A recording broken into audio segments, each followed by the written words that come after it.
The boys are back in town. The boys are back in town. Welcome back to another episode of Friends from Work, a podcast about all things in the Marvel Cinematic Universe. And it's a podcast that's hosted by yours truly, Kyle Sconowill, and my longtime friend from work over here to my right, Robbie Earl. Robbie, welcome to the final week of summer. Is that the final week of summer officially or of our summer?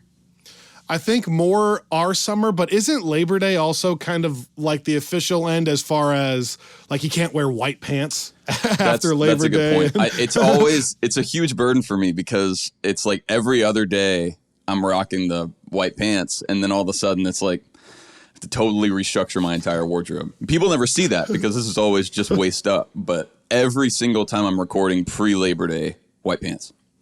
The only white pants I wear are while I'm golfing. Although there was that white party, remember? Didn't like Kanye or Kim Kardashian? Right. You know what I'm talking about? In like the Hamptons or something? Yeah. Well, that doesn't happen after Labor Day. That's my point. Welcome back, man. We had an epic month off. The way it kind of worked, which was actually perfect, you and I... you did your trip first to the Italy coast, right? The Italian coast and the Mediterranean. And then I did a Lake Michigan summer vacation as well, but we did it just alternating. And so it's been literally a full month since we've been here. Yeah. And then we got back and Pete, the kind of third member of Team FFW, then took a vacation as soon as you got back. So we've just really been work-life balancing it up. Tell me a tiny bit about your vacation. Give me the elevator pitch. Yeah. So I feel like the only thing people care less about than other people's dreams is other people's vacations. Or fantasy football teams. That's the same. So yeah, I'll keep it short. Basically, Candace is very good at planning trips and has been steadily planning this one for some time. And it wound up kind of coinciding with her birthday and some other friends of ours being in Europe around the same time. And so everyone kind of converged on this spot that Candace was able to rent in Tuscany. And so she and I went over a little bit early and spent some time on the coast, the Croatia side of Italy, which was insane. We went to the city where they filmed the opening scenes in the last James Bond, No Time to Die. Like, you know, when he goes to Vesper's grave and it's that crazy looking. So, and they do the motorcycle, like kind of attack or race on that little bridge. I saw your picture. It looked pretty dope. Yeah. It was cool. It was actually that entire portion of the trip was just me trying to channel my Daniel Craig. Cause we were in like, when we were on the beach, it felt very like Casino Royale-esque, you know?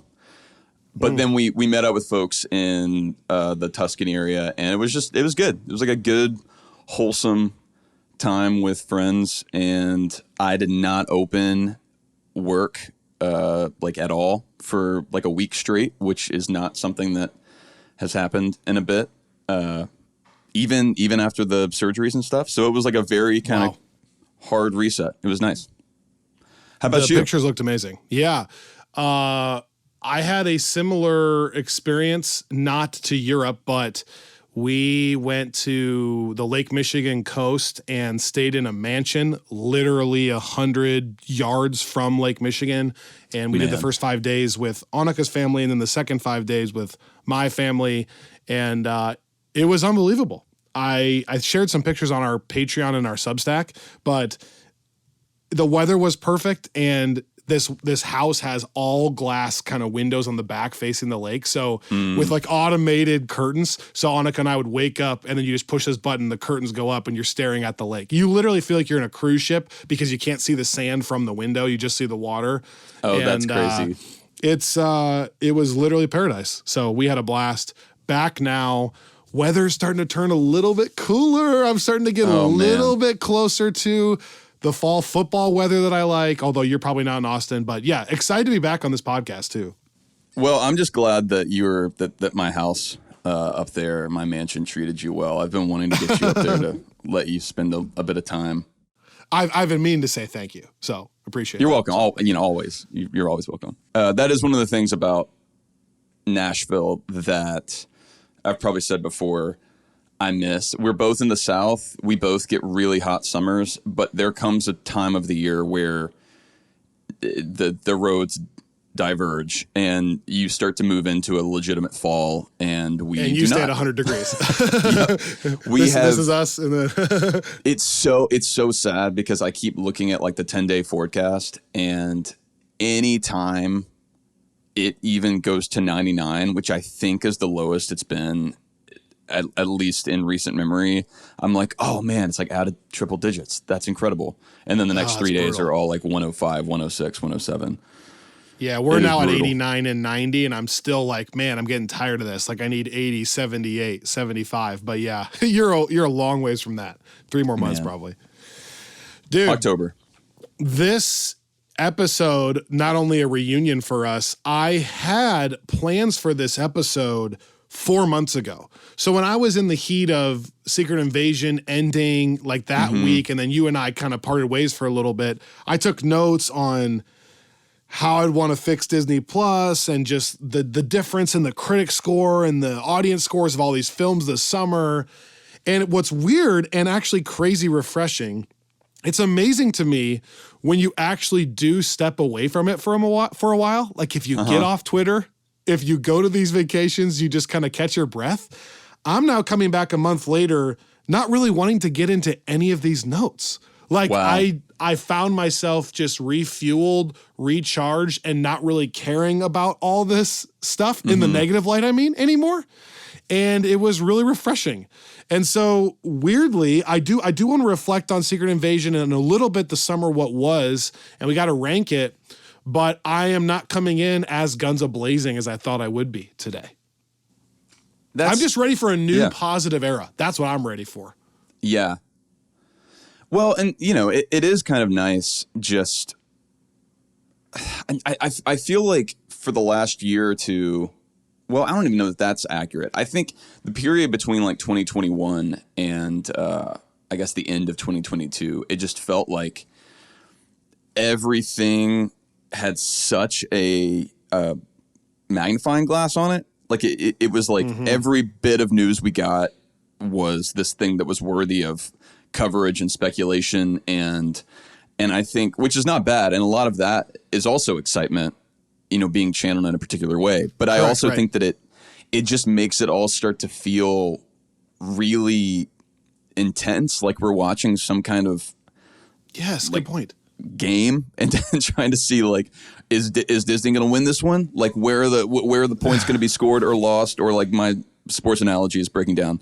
But my point is I'm losing points.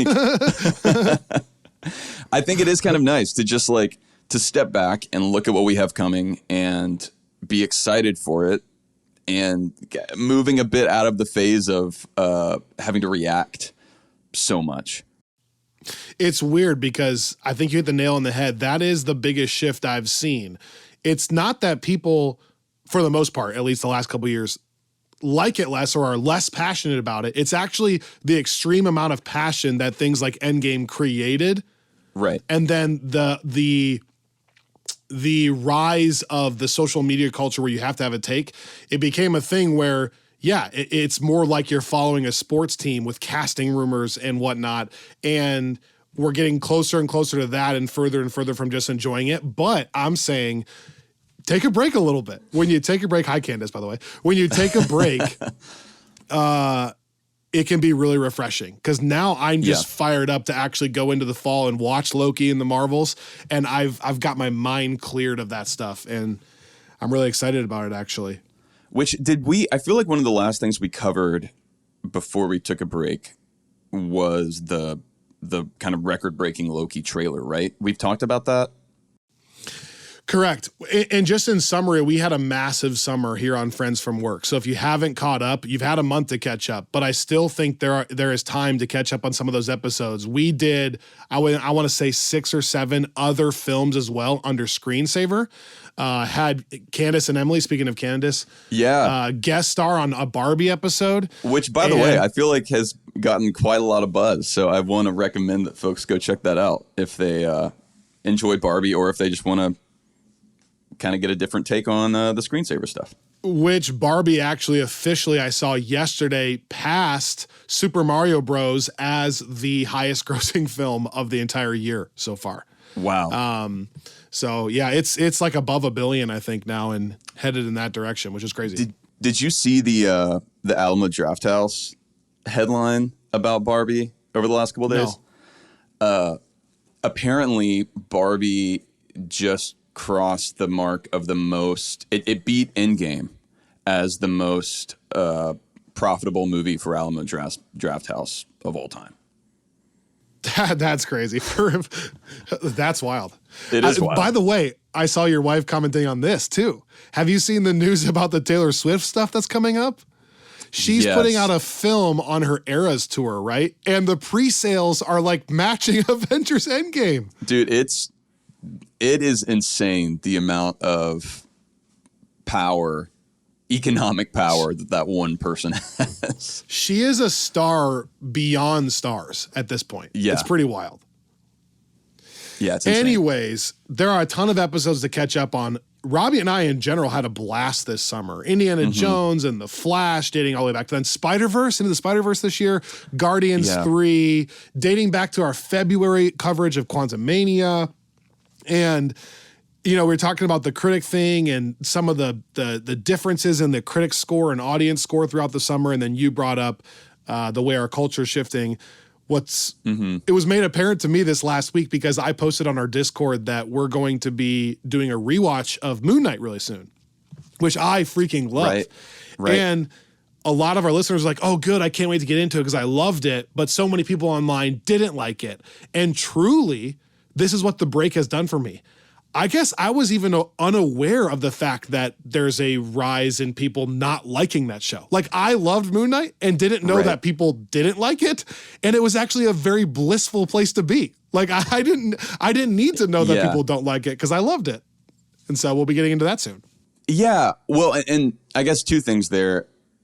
One, that was kind of my experience during Secret Invasion. And, you know, we'll talk about Secret Invasion here in a second as we're reflecting. But I think that was the first time. It was the first time that I've been so offline while you and a lot of our listeners have been online. And so I was coming to Secret Invasion once a week, having no real context other than our conversations. And it was, I feel like, such a different experience. Again, we'll talk about that more qualitatively, but it is wild how much when you're talking about a show and like on the, you know, one end of the extreme, with WandaVision, it was so fun being online while that show was out because Good point. It was this kind of group, like everyone's talking about it and it enhanced it. But at the same time, like that cuts both ways. And whenever everybody is just piling onto a thing and whenever it just feels like that's the mode, period. Right.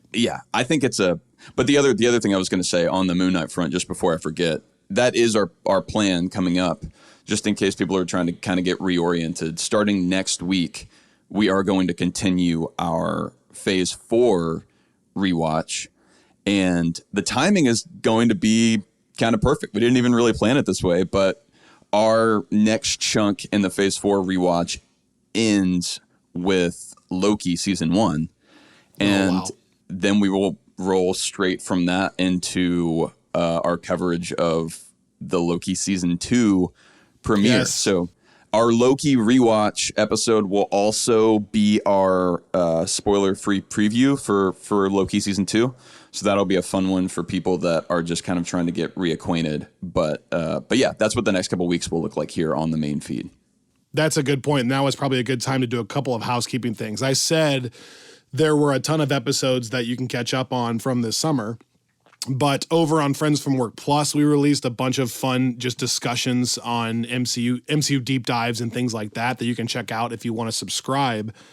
But also, we're going to be finishing up our Daredevil season 3 coverage over there, episodes 2 and 3 of that, which we're really looking forward to. So that'll be fun.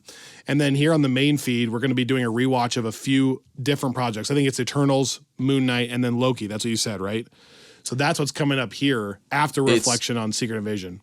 Eternals, Moon Knight, Love and Thunder, and then Loki. Oh, yeah.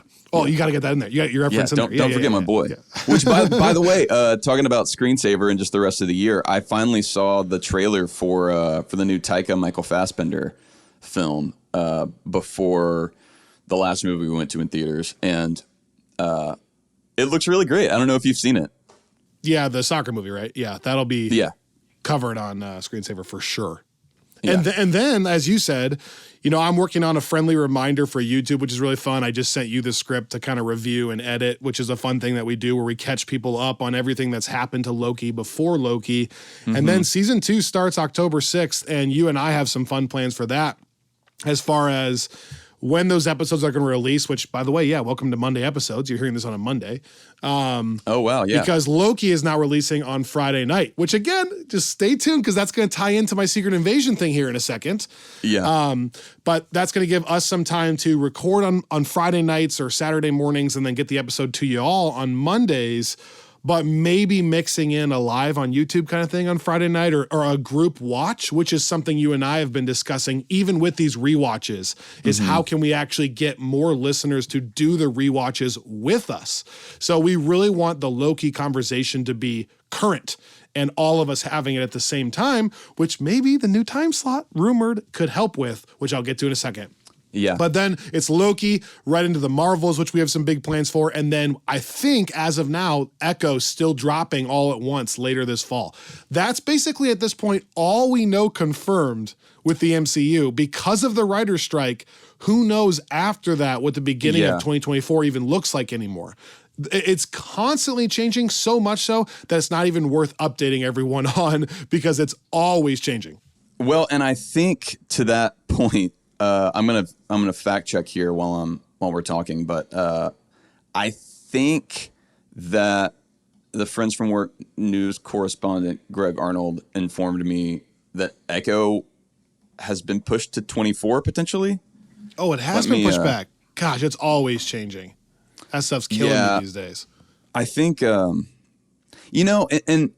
we can figure out the right way to talk about that. I think I'm still in a spot where I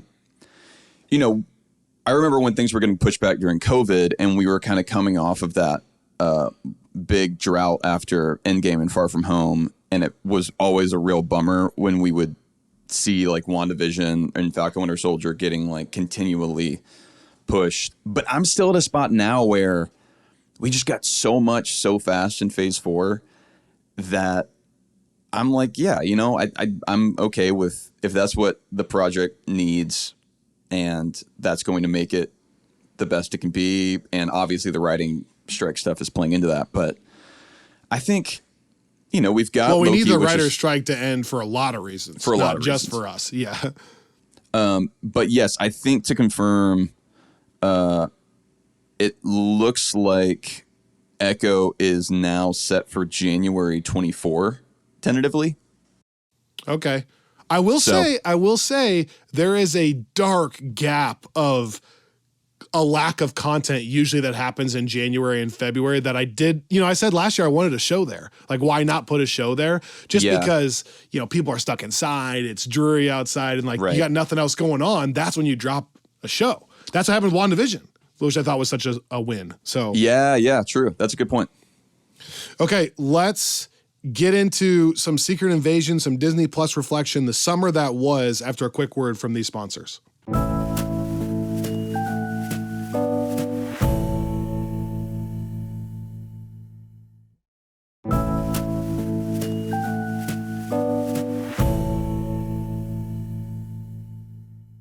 All right, I'm going to try my other camera as long as it will last. Then we'll switch back again if I have to. To kind of sum up everything you just said in the intro, we were talking about Loki and the different cultural shift and the Secret Invasion and Are they changing their Loki release schedule, and how is that going to look different? And then Echo being pushed back and the writer's strike. I feel like a good summary of all that is, from our perspective, a lot of times hot or cold on a project is good for us and makes for good content and good discussion. Mm-hmm. So like early on in phase 4, I think for a lot of fans, when they did a huge swing like Multiverse of Madness, some people hated it. Some people loved it, like Candace. And ultimately, I think that discussion was a pretty much a good thing for most fans. Like, it kept the MCU relevant, even if it was relevant in a negative light. Okay? Right. As we've gone along since then, I feel like the danger of Secret Invasion was it's teetering on a lukewarm response to the MCU, which I think after resting with it for a month, that's where I ultimately ended up. Mm-hmm. Like, yes, I took a month off to refresh, but I also didn't think about Secret Invasion a ton for the last month. And I wonder how many of our listeners are in that boat where just like, it's not like anything horrible, in my opinion, happened in the show. I don't think the MCU has gone so awry that it's unfixable, and I'm not going to make a YouTube video about it. But for the most part, I was pretty just lukewarm on it. Like, I didn't think about it a lot. I don't have the same passion currently at this exact moment as I did maybe 4 years ago. I think that's the danger of where Secret Invasion is kind of landing for me. Yeah. Well, you almost want to be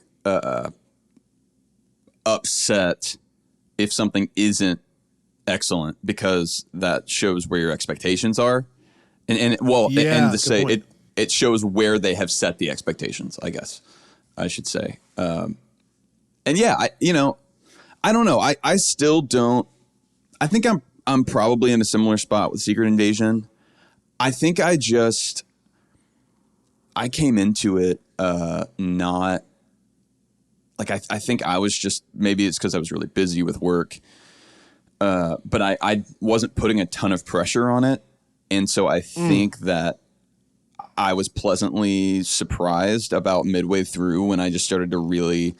There were just things that I really liked. Like, I really liked Olivia Colman in that show. I really liked just having that much screen time with Samuel L. Jackson as Nick Fury after not having that for so long. And then even in, Far From Home having it, but not having it. Like, it did feel a bit like what you and I had wanted in terms of a more kind of classic down the middle MCU project, not in terms of quality, but in terms of tone and approach. And I do think the thing that like I would like to see more of in Secret Invasion, or sorry, in the MCU that Secret Invasion did, was reminding us that we are still in a world that looks a bit like the world outside our window, which I know is a weird thing to say about the show that involves the green shape-shifting aliens, but it's good like point.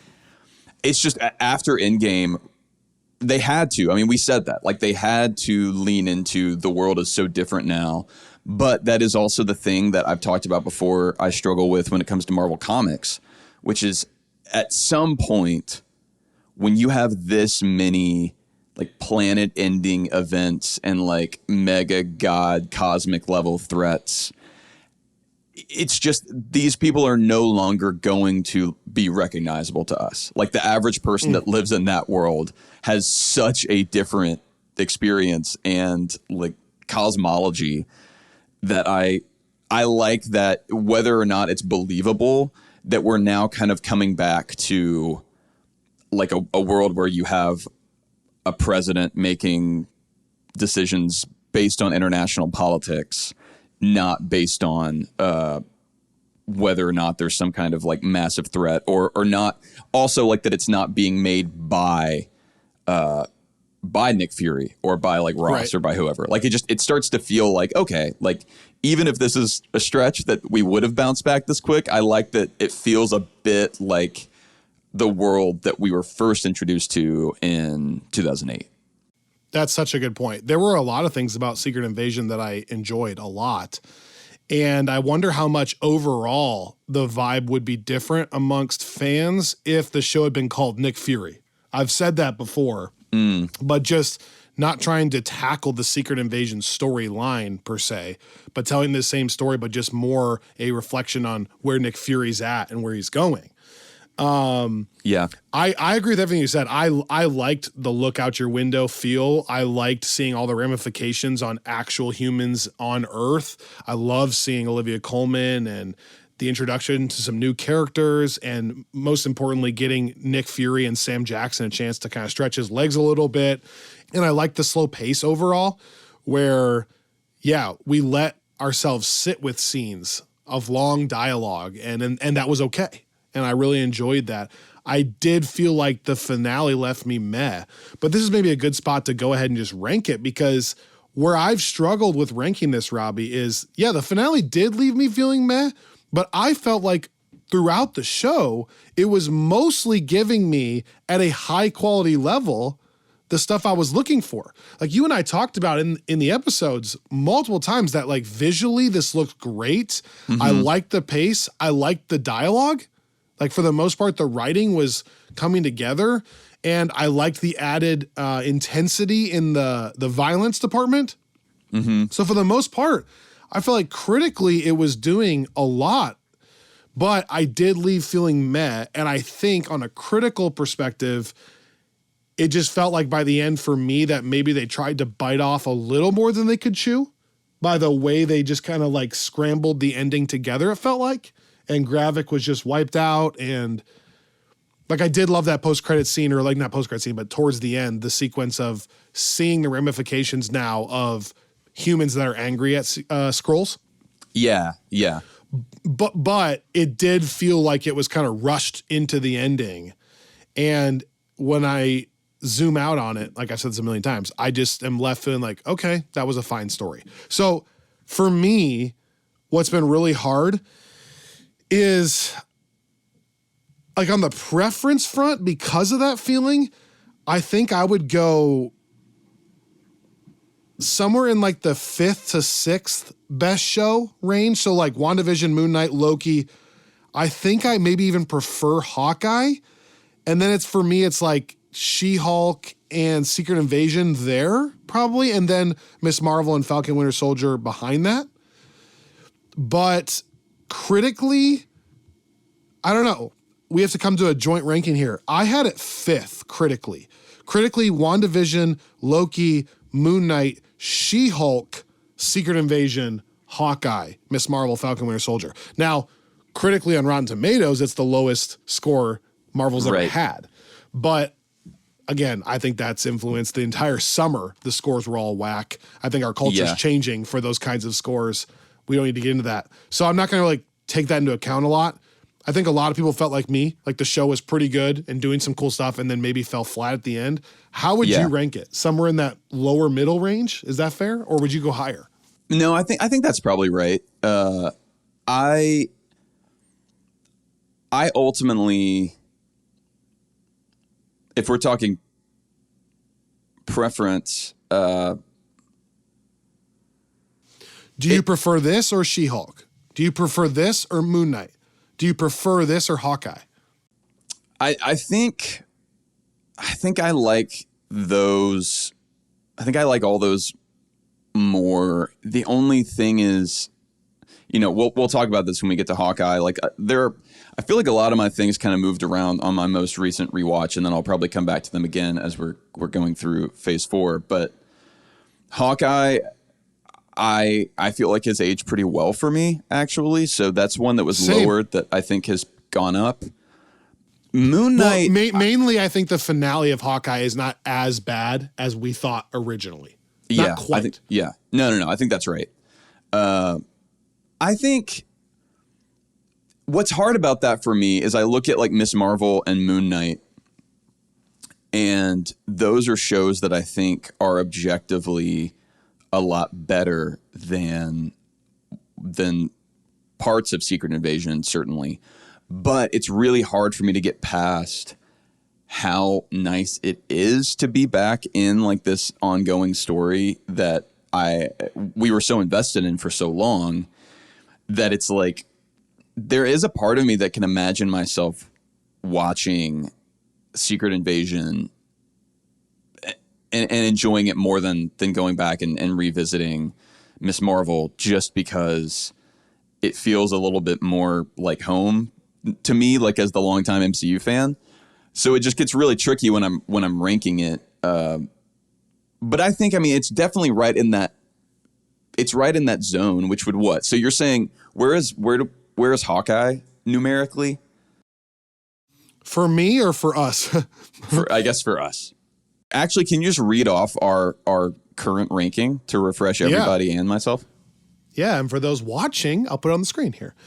WandaVision 1, Loki 2, Moon Knight 3, She-Hulk Attorney at Law 4, Hawkeye 5, Miss Marvel 6, Falcon Winter Soldier 7. With the context of we like all of them. Right. And these are obviously just the live action ones. Right, yeah.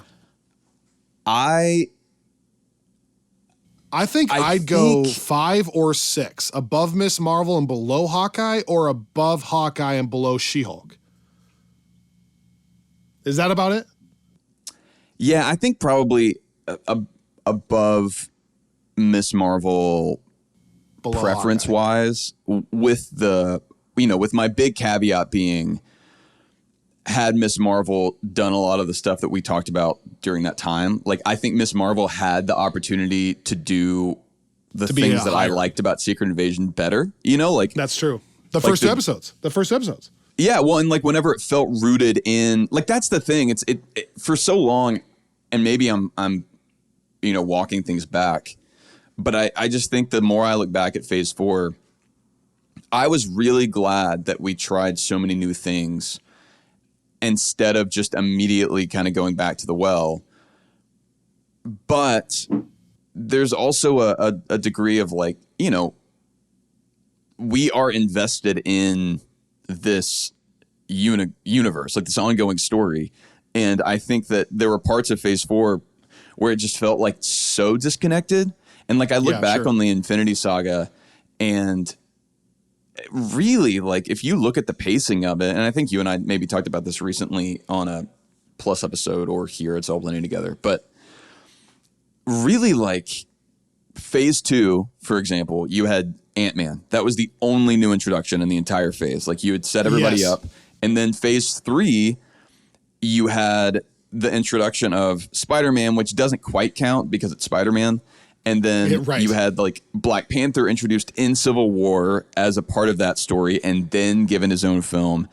And the only characters that really showed up for the first time in a standalone capacity were Doctor Strange and Captain Marvel. And then, and that's still stretched out across however many films, but like where there was a very clear narrative leading to Endgame. And this is not, like we have said for the longest time, my complaint with Phase 4 is not that it's, there wasn't a good enough through line or something. It's just like when I look back at so many new things that didn't connect to each other, like Eternals is new and didn't really connect to anything else that we've seen yet. Werewolf by Night, which I get as a special, kind of the same thing. And then Shang-Chi, like we did get like the great credit scene, which I loved, but it's just like it's not like you're, and any one of those things, like I think Shang-Chi is such a great example of that being done really well, like the new thing. And then like the post-credit scene at the end, it hooks it in a way that doesn't really compromise the film, but it's just, we didn't get much of that for so long, that it's like even in projects like Falcon Winter Soldier that were very much like at the core of the MCU in terms of the characters it focused on, we couldn't really see how it was impacting anything beyond that show. So I just think exactly where I'm at too. Exactly. That I I love the foundation that Marvel laid in phase 1. I felt like they started to ramp it up and continue it in phase 2. And then phase 3 is some of my favorite film ever. And there's a part of me that's emotionally still in that phase, left there, a piece of my heart with Endgame. But I really wanted them in phase 4 to try new things, try new characters. I mean, go back on this podcast. We said 100 times, we don't want them to try to run back the Infinity Saga because then you're belittling the thing that was already perfect. Like, don't right away make a new Avengers movie and it's just a new team. Then I'm like, what was the point of all of the other stuff we just watched? So that was me for sure. And for the most part, I felt like personally in phase 4, a lot of the characters, they got me intrigued. Like, I am intrigued by a lot of them. Like, WandaVision was as perfect as a first step for Disney Plus in the new phase as they ever could have done. Like, I couldn't imagine a better beginning. And to follow that up right away with Loki, and Loki breaking open this multiversal idea. And then all the new characters that were introduced, for the most part, I'm really intrigued. Like, I loved Miss Marvel as a character. I want to know more about her. I love Shang-Chi as a character. I want to know what he's up to. And that's my point. I think we're now just reaching the moment where, okay, I've gotten the multiversal introduction and explanation like 4 times in different things now. Like, I know what it is. And you gave me some new characters that I am stoked on. But it's now felt like it's been so long and so disconnected. I'm not wanting an Avengers movie every year. I'm not saying that. But it's felt like, to your point, the lack of those Shang-Chi type credit scenes, which was such a good, perfect tie-in, even though the whole movie was isolated. The lack of not having those and having all new characters with no follow-up on them, I'm now at the point where I'm like, I think depending on where they go in phase 5 and 6, I may look back on phase 4 even more fondly if they find a way to come back and tie a ton of that together. Like, I need to know now what Shang-Chi's up to. Is he working with Bruce? Is he working with Carol? Like, where has he been with that stuff? Loki we're going to find out, but he's been gone. We don't know. They broke open the Kang thing, but then we haven't had a chance to follow up with him on that. White Vision disappeared. And we have never heard from him again. Miss Marvel, I need follow-up, and we're just now starting to get it. So I think we're getting to that point where hopefully we get it, and it kind of, Rogue One ties all these threads together, and we go, oh, that's cool. Like Moon Knight, right? What a dope character. Where is he? I need to hear a follow-up. Right. No, I think that's right. And again, it's one of the reasons why I'm excited for a rewatch here, because... Let's go. I think that when you can contextualize those things, and I don't hold that against Disney because so much of their release schedule was messed up because of the pandemic. But I think when you can set it up as, okay, this is the phase where we are introducing new things, and we're just kind of like, if you're looking at the globe within the MCU, and you're seeing just different little points light up, and knowing that eventually those will connect more. I think that's fine. It's just there were times where it felt very much like a shotgun blast of content. And 100%. It was difficult to know what each thing was supposed to be. And so I do wonder if that contributed to exhaustion. They get so fixated on the what ifs of it all, and could this connect in this way? And I bet this is where we're going. And then when what you get is just another show that could be really great, but it doesn't do any of the things that you're hoping it would, and it doesn't connect to anything else that you would like to see it connect to, then you're going to inherently be a little bit disappointed. Which is partially why phase 4 ages very well on a rewatch. Yeah. And why I really encourage our audience to do it. Now that you kind of know what happened and those expectations are gone, and you're not looking for individual shows to carry the weight of what you were just saying, when you're not looking for that, I think people would be surprised. Like, Hawkeye is a pretty freaking great show. Yeah. It really is. I feel that way about a lot of them. And that transitions me perfectly into my closing thought for today's episode. I had jotted down notes after Secret Invasion of, here's my official guide to how I would fix Disney Plus. I kind of just talked about how I think I would ramp up phase 5 and 6 for Secret Wars. Like, if they can pull off Secret Wars, it could be one of the coolest stories they've ever told. Like, if they find a way to bring in all these multiverses and all of these different sagas, and it comes to this head against Kang, and like, if that all comes together, it could be one of the coolest things ever. So there's still time, I think, for the MCU to get totally back on top. I really believe that. I do. But here's my official guide. I've put some thought into this, into what I would specifically do for Disney Plus. And this transitions me perfectly into Loki, which is where we're headed within a month now. Nice. I think my first point, Robbie, I would do away personally with the 6-episode format. Especially 6 episodes that are under 45 minutes. I really think to tell a full story, a la Daredevil on our Friends from Work Plus feed, you really need to get this closer to that 8, 9, 10 episode range, like in WandaVision or She-Hulk, Right. even if they're shorter episodes. So the first thing is I would just get rid of the 6-episode format. And if that means that you don't have budget for 4 shows, that's okay. That's my second point. I would then create 2 shows a year. So cut up your 4 shows, go with 2 high-budget 10-episode shows, 45 minutes each. Put all of your money into that. Don't try to give me more. Decide what your best 2 are, and then run with that. So no more 6 episodes, and only make 2 shows a year. Again, I don't think they're going to do all this, but this is what I would do. Yeah. And then I also wouldn't make any episodes that are under 45 minutes long. So again, let's go to 8 to 10 episodes, no more 6 episodes, that are 45 minutes plus. And then if you don't have enough budget for it, only put the full budget into 2 shows a year, a la Stranger Things, something like that. Yeah. Then, most importantly, I would start releasing them at about 8 p.m. Central on a certain time. And that's why my transition is perfect, because the rumor is that I think Loki is finally doing that. We are finally, I think, moving to Friday evenings.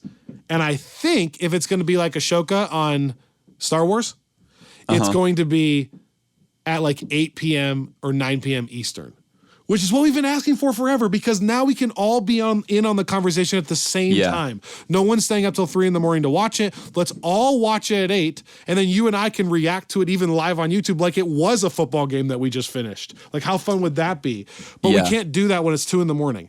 So no more 6 episodes. Make them over 45 minutes long. Create just 2 shows a year. Release them at 8 p.m. Central. And then lastly, a la Secret Invasion, I think don't take source material that is too large in scope for the show. Like, keep the shows the filler stuff. Keep the shows the Daredevil. Keep the shows like background on Nick Fury. Keep the shows in the WandaVision light where it's an isolated story, or Miss Marvel, the first 2 episodes where it's like, here's a new character learning her powers at school.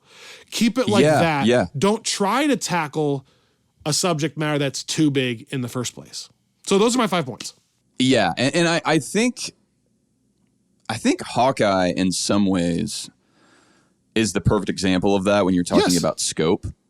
Yep, 100%. I think that is something, like, the more I look back, not saying that is ranked above or below any of these other shows we're discussing, but just in terms of, it nailed the scope. Yes. It had a character that you care about, that you followed. It was a fun way of introducing a new character that I feel like everyone immediately loved. The way that they brought in Florence Pugh's character, the way they brought in Vincent D'Onofrio's character, like, it never felt overstuffed to me. It felt like a fun way of exploring a corner of the Marvel Cinematic Universe, and it wasn't trying to do anything beyond that. Look at us pro Hawkeye today. Isn't that crazy? I know, right? We did not plan that. Dude, totally. It also had some of the connectivity, right? It had Rogers the musical. It had Hawkeye reflecting on his career. But yeah, then bringing in those new characters. Again, I've said this before. The only change there is I wish the finale wasn't goofy in tone. I wish there wasn't that goof, because Hawkeye having the conversation with Yelena on the ice is really great. Right. Just, I get pulled out of it a little bit, but yeah, I'm totally with you. I actually think it was doing a ton of what we're asking it to do. Correct. I do I wonder, and I have not seen Ahsoka yet. Me either. So is that dropping the night before its actual release date? Or is that dropping because I think what I've heard from I think Greg told me at one point that he thought what we might be getting is Thursday night drops of Loki, and then technically the release kind of being, which I don't know how I don't know I don't know how that would all function, but. Well, Thursday night would be great as far as I don't care if it's Thursday or Friday. In some ways, Thursday would probably be better for you and I. But I think that's a dumb thing in general. Like, it's kind of dumb how film has done that too. Like, a movie comes out Friday, but really you can see it Thursday night. But then really, if you get early, you can go Thursday at noon. And then it's like Wednesday night screening. you know? Yeah. But no, I don't care either way as long as it's in the evening, honestly. Yeah, it would be weird I feel like for them to make such a big deal about swapping it to Friday and then swap it again this close, but I feel like they've done things like that before. But yeah, I agree. It does seem like, and I just didn't know if we would ever get that. Like, you and I have been talking about that early. Well, we've been talking about the Friday shift for a long time because that was how it was for the first two projects. WandaVision and Falcon Winter Soldier both released on Fridays. And it was really fun because we would go, I think most people would watch them that night, Friday night, like you do shows that like when you watch HBO shows, like the things we've talked about that do release at 9 p.m. on a Sunday. And I think that ever since Loki shifted that to Wednesday, I do think that Loki, because it was Tom Hiddleston and because the show was so good and because it did do a lot of actual carrying things forward work, maybe as much as any other Phase 4 entry, I think that show survived it. But I look at every other Disney Plus show that's followed it, and I feel like every series has suffered a bit from kind of feeling increasingly lost in the milieu, where it's it doesn't feel like a moment in the week when an episode drops in the way it does other series from other networks. Right, 100%. Look, in closing, if you are currently lukewarm on the MCU, I actually legitimately do think there are signs of hope, reasons to believe that this can turn around. One of which is, first of all, Loki looks awesome. To go way back, the trailer that you talked about is one of the most watched trailers for a Disney Plus show ever. People are clearly interested in this character. The fact that we're finally getting some connective tissue, not just on his story, but the fact that Kang's now Ben in Quantumania. If he's going to be in the show, we're going to finally start seeing those seeds planted of what multiple Kang variants can look like. So I think some follow-up there is amazing, not to mention the star power of Owen Wilson and Tom Hiddleston. So I think Loki as a series, and Hoi Kwan, our boy from he's always in the multiversal stories, which I love. Short Round. The fact that show looks awesome is one thing. The second thing is I think that it seems they are learning a little bit as they're trying this, right? Just like we all are. Right. And the fact that they are moving this to a Friday evening or a Thursday evening seems like they are learning their lesson a little bit. And then that's my last pitch, which is that not only did the break for me give me a chance to refresh, I really hope that the studios and Marvel Studios in particular and Disney are having a chance right now to catch their breath and refresh and refocus what their plan is. Not just in the plot side of things, but they need to figure out what to do with the writer's strike. They have to give the writers more of what they want. And hopefully this lukewarm feeling from fans and the disappointing box office numbers for all these studios across the summer, other than Barbie and Oppenheimer, those numbers being down and just the overall reception, they're now with the strike getting a chance to look at themselves and go, okay, how can we change this for next year and for the following year? And that's my third reason of hope, is hopefully they can take some of these lessons and apply them to next phase, basically, or the rest of Phase 5. And so I do think there is a clear path for the MCU to kind of get back on top, and not on top like it's a sports game, but just that we all care about the cultural moment, and it feels like we're taking a few of those steps. Yeah, the thing that's always separated Marvel from not only other superhero projects, but also just other kind of sci-fi big budget franchises in general, was its general insistence on a certain level of quality.